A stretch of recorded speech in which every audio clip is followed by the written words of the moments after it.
fourth and final speaker of the evening. We've got quite a mix of people working on different things. And that's going to be Sharanda Mohanty, co-founder of AI Crowd. He's a CEO there as well, and it's an open source platform for organizing machine learning challenges on a variety of real-world problems. Now, he worked on his PhD, and he was working on things like AI from image-based detection of plant diseases to teaching simulated musculoskeletal models how to walk using reinforced learning. He's taken a leave of absence to start and focus on AI Crowd. So he's clearly not scared of jumping into some big challenges. He was a theoretical physicist at CERN on the Public Computing Challenge, an experimental effort to crowdsource the compute requirements of physicists at CERN by allowing citizens all over the world to donate their unused computing power. So Mohanty, if you can give me a wave, unmute yourself. All right, can you guys hear me right? Yeah, crowdsourcing AI to solve real world problems. Stage is yours. Welcome. All right, thank you so much. Although I would correct, I was never a theoretical physicist. I was in the theoretical physics department. I was still doing a lot of machine. No, I read it wrong. I'm sorry, but I just kept going. That's my mistake. That's fine. I will get started. Just a second. Let me check if you can see my screen right. Can you guys see my screen? Yeah, we're good. Yeah. All right. I'll try and see. Just give me a quick second so I can see some faces here. Should be fine. Okay, start. All right, I will get started. My name is Mohanty, and in this talk, I'll be talking about AI Crowd, which is actually a side project that I started while I was doing my PhD at EPFL in Switzerland. Then at the end of my third year of my PhD, I had the bright idea to quit my PhD and actually pursue this side project passionately. And that was not actually because I was shying away from my research in PhD, which I actually continue to do through my the new entity AI Crowd, where I think our research output has increased. So I guess it worked out all in the end, and hopefully I go back and submit my thesis. But to get started, I think to give you some context, all of us know it's 2020 and AI is hot. Everyone wants to do AI. No one knows how to do AI. Not no one, well, many people do not know how to do AI. And that's kind of one kind of key problem that we are trying to address by bringing AI Crowd into the picture. And AI Crowd is a community of AI researchers and enthusiasts who are passionate about AI or are learning about AI and are really passionate about solving many real world problems using AI. Now, this was a very interesting report from Tencent. This was from 2017, but I guess the statistics haven't changed much. But the report said there are, at that point, there were about 300,000 AI engineers worldwide, but millions were needed all around the world. And of these 300,000 AI researchers and engineers, many were already kind of absorbed by our classic Google, Facebook, and whatnot, or many of these in expert in fancy elite research labs. I was also in a few of those at EPFL. So the gap in the market that we have for people who can go on and do many of these things in AI is huge, and this is only increasing with time. To touch upon that, in this particular talk, I'll be talking about I'll be addressing two types of questions: is what can you do with AI, artificial intelligence, and what can you do for artificial intelligence? And both of them are two different aspects of the same coin. Now, what can you do with artificial intelligence? That's an easy one because the media has done an amazing job. Many of us here in this talk, you have a very good idea of what you can do with artificial intelligence. You can, look at videos of people dancing and figure out how many people are there, how they're dancing, whatnot. You can look at images of plant leaves and figure out what disease they have. You can use it to create art. You can use it to play games, not games, like lots of games. You can use it to understand satellite imagery. You can look at satellite imagery, figure out what buildings there are, how many buildings there are, so on and so forth. Or if you push it a little bit further, you can use it to also generate satellite imagery because satellite imagery is expensive to access. But the question is, how do you do many of these things? That's a question where many of you will take a step back and think. And when I ask you, what can you do for artificial intelligence? There's also like another bit of a confusion. And most of the perception is, People who do artificial intelligence, they are in front of this whiteboard doing all this nerdy mathematics, whatnot. It just looks scary and overwhelming, and most people have no clue to how to get started. And I guess many of you feel the same. And you are not alone. There's a majority of people, a bunch of millions of really smart engineers who feel the same way. And I have been in academia for quite some time, and I kind of push on this idea, which I really always despised in the way we do research. I call it elitism of expertise. Only because in academia, we kind of did a few extra courses in linear algebra and probability. We say only we can do artificial intelligence, and no, you cannot. And this, you on that other end, is this really smart engineer somewhere in India or China has been building so many cool things using so much code and mathematics, yet the barrier to entry for this particular persona is huge to even think about doing anything in artificial intelligence. But across, in this talk and across what we do with AI Crowd, much of my message has been to convince a much larger number of people than we have in research right now that you can contribute a lot to artificial intelligence. And we, here when I say we, I'm kind of representing this community of elitist researchers who always are kind of, in front of whiteboards. We can learn a lot from you. I will tell you the story of Bob and tell you this context in the story of Bob. Bob is a simulated skeleton which lived in a simulated world. And this was a problem I was working on at the beginning of my PhD. And the problem was simple. With Bob, you have 18 muscles, and this is like real muscles of a real human body. And you are like a puppeteer where every 10 milliseconds, you have to send signals to all the muscles at the same time. If you send a 0, it's complete, the muscle is completely relaxed. And if it's 1, the muscle is completely contracted. But to kind of make it a little bit hard, if you actually get to control how much is it contracted. So you send a value between 0 and 1. If it's 0.5, then it's only contracted halfway through. And the problem statement we push through is, can you be a master puppeteer which can help you make Bob walk by coordinating all these muscles as well as you can? And across this problem, while we started working on this problem, in the beginning, of course, it was a pretty hard problem. And then we use something called as reinforcement learning to approach this problem. Bob barely manages to take a step, and it basically falls face flat. Then, oops, sorry. I have a bit of technical issues. Oops.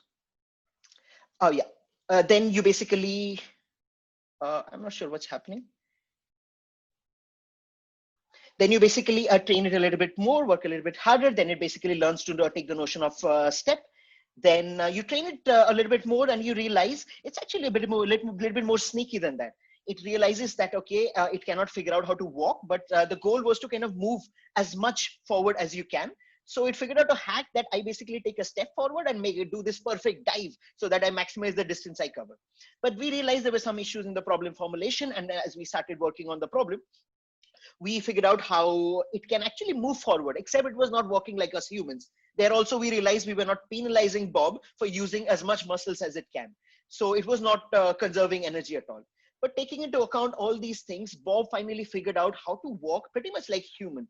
Across these millions of years of evolution, Bob finally figured out by just self-play, using by trying to optimize this one reward of how much distance it can cover, it figured out how to walk.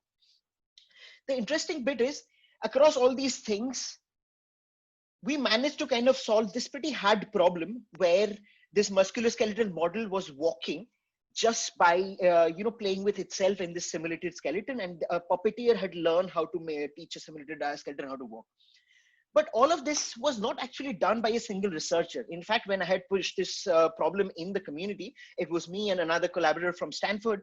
Many members in the research community was that at that point of time, this was a very hard problem. This was like the number of dimensions in the problem and how slow the simulator was, whatnot, made the problem very hard to kind of solve.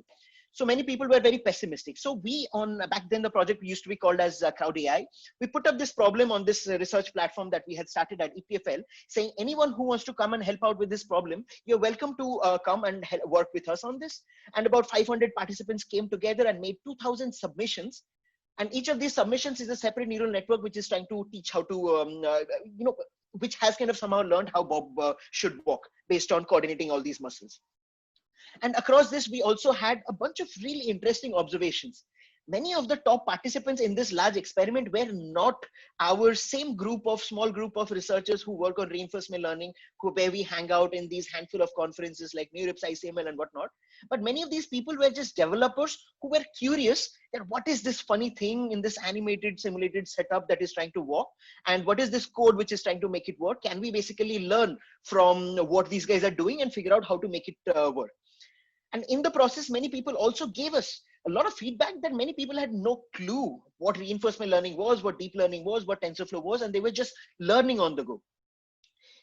But many people were also not kind enough. They were also pretty harsh. Some people were like, yeah, this is broken, this is that, this is so on and so forth.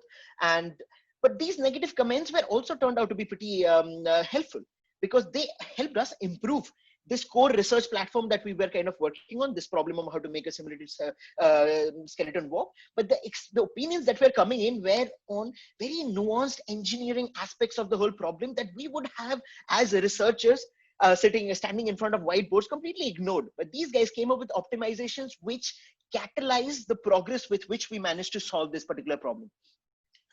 And overall, a community of 550 participants from all over the world came together to solve this problem, and we loved it. And this experience itself was eye-opening, because we had no clue that so many people with no experience on a problem like this can come together to solve such a hard problem, where these guys were getting research papers out of it. And this other group of people had no clue that they could actually end up writing a research paper in a fancy journal in AI. But how did all this happen?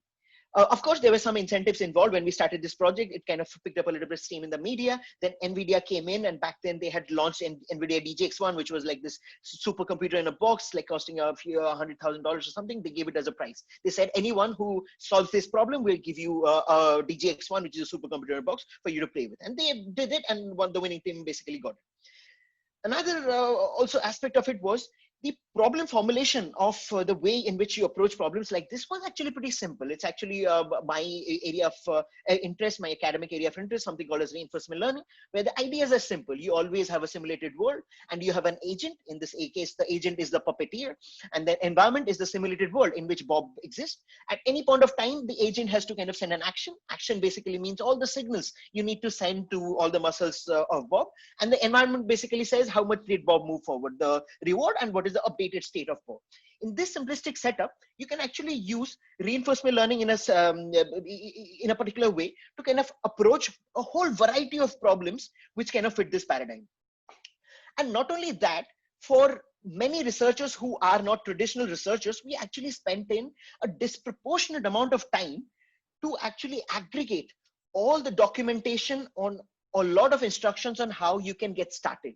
For example, for a problem like this, to get started is not very difficult. At the end of it, you just need these 5 lines of code to basically get something up there. We just do random actions, and then Bob keeps falling forward. The question is, how do you write a controller where you, given this particular state, you just choose a set of actions? And in the particular context of these competitions, we also managed to convince that things have moved quite a lot over the last decade, and doing much of the research in artificial intelligence isn't as complicated and nerdy as it used to be back then. Now, because of the existence of many high-level frameworks, you basically are kind of acting at a much higher level than you can imagine. The whole thing, you can actually imagine it as a game of Lego, where many of these little architectures that you see are these Lego buildings that you are building, and you have a whole variety of these building blocks that you can use. Now, of course, in Lego, you have real pieces. In case of much of this research, you have actual code. And this code itself is also something which is a lot more accessible than it used to. And using just these basic ideas and some introduction to some of these basic ideas and the tools that you need to use, participants managed to train a lot of really interesting approaches which helps us solve this problem. And in the process, we also helped optimize, many nuances of the whole aspects. And these were all community contributed contributions which came in, which helped us improve the particular research project a lot more. And the thing is, this particular problem for paradigm that I mentioned to solve Bob is not something which is just one-off for solving this problem of teaching simulated skeletons how to walk. You can actually do a lot of things using a problem like this and the same game of Lego that I mentioned here. We actually ran a series of other competitions around it. For example, can you train an AI which goes in and plays Doom? not Doom, like one of the Doom bots, like a pretty human, where at any point of time it sees what a human would see, and it has to just decide which key presses and how to move the mouse and so on and so forth, so that it goes on and plays a death match inside Doom. So there also participants started coming up with very interesting models with these bots competing in tournaments and doing these tasks where suddenly these bots were starting to become overwhelming to average human players. Then we ran something with Microsoft on Minecraft, where you had to kind of solve a series of different tasks in Minecraft, which involved collaboration and cooperation. Can you climb a wall? Can you cross a lava bridge? So on and so forth.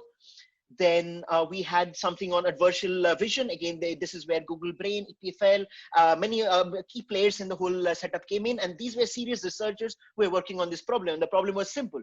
Like you are given this image of a panda, and all the best AI models that we have, they say this is a panda. Can you add a little bit of noise to this image so that you cannot even perceive it, like the image, the panda on the right, but then the model is completely confused. This seems like a silly toy problem that you're working on, but in the age that we live in and across the next decade, this has huge implications. When self-driving cars are on the road, imagine the possibility of having a simple sticker on a stop sign, which suddenly confuses the AI model inside the self-driving cars to think it's not a stop sign, it's saying go full speed on this green signal. So setups like these are like problems which will affect us in deep ways, in more ways than we can imagine.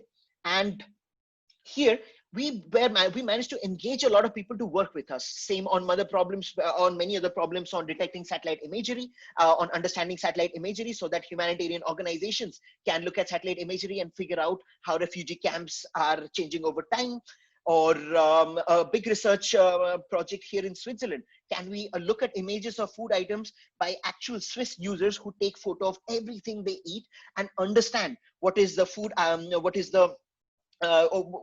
what are the food items these users are eating, so that we as researchers can dare to ask high level questions like, what is the nutritional intake of Switzerland at this point of time, which itself will inform policymakers and whatnot. But this is again a problem where many people from Switzerland started kind of contributing to this particular problem, and they themselves would sooner or later in the future be affected. And these were people who had no clue they could actually work on problems like these. And suddenly it was like opening a window to them that while they are learning, they can help us push the state of art of research on a whole variety of these problems.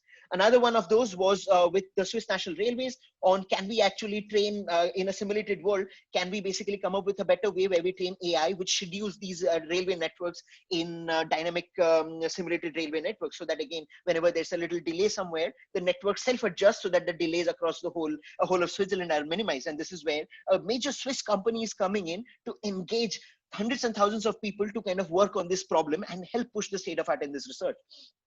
So on and so forth. Like, and we worked on more problems in Minecraft, and also this year with OpenAI on, can you train a single AI which can play hundreds of games, no, actually not hundreds, it's actually 16 right now, but the goal is to kind of reach hundreds at some point, 16 different games at the same time without any custom tuning. So this is like where we can train AI which generalizes to multiple tasks. Okay, it seems like a silly task right now, but when you replace the notion of games with everyday tasks, then it becomes a lot more tangible to any AI assistant that we will have, any tangible AI assistant that we have at a time.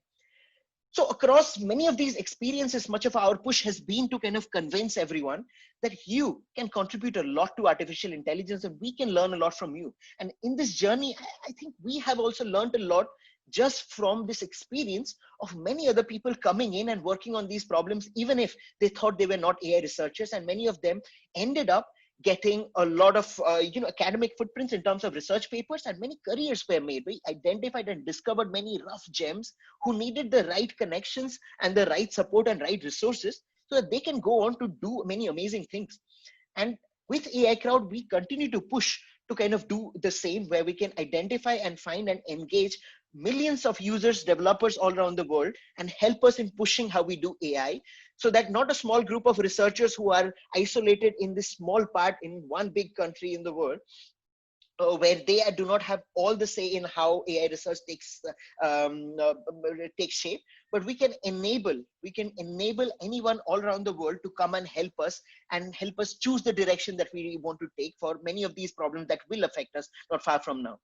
But why do we want to do this? As in, again, why would I want to basically create, quit my PhD, do this so that we kind of engage a lot of these people? My personal goal is across by engaging hundreds and thousands of these people on hundreds and thousands of these problems is we will be able to create an open knowledge graph of reproducible solutions across all these problems. People submit their AI code, which we will run on our own compute to solve these problems. And many of these code submissions are openly available and are available in this large open knowledge graphs, which are different problems connected to each other semantically and their associated solutions openly available. So that someday soon, where someone without enough access to resources who is trying to learn is want to basically take this problem, and or any organization, let's say humanity organization, who wants to take many of the solutions that come up from these problems and want to use it, they don't have to go out and try to find and build an AI team while struggling and competing with entities like Google and Facebook. They can come to this large open repository of open solutions and open problems, and then reuse many of them for problems that matter, and hopefully end up actually maximizing the overall impact that we can create with AI by better coordinating the community that we have. And our ambition is to be the largest open knowledge graph of such reproducible solutions. And I'm pretty sure you guys can help us get there. Thank you so much. Mahanti, thank you so much. Wow, that was a lot. That's sorry, I also speak fast. No, in a positive way. Wonderful. Thank you so much for bringing that energy, bringing that passion here. You're clearly well energized for the Q&A session, so that's really great. Please join me in thanking Mahanti here on the chat. Just let's show a little appreciation to him as well.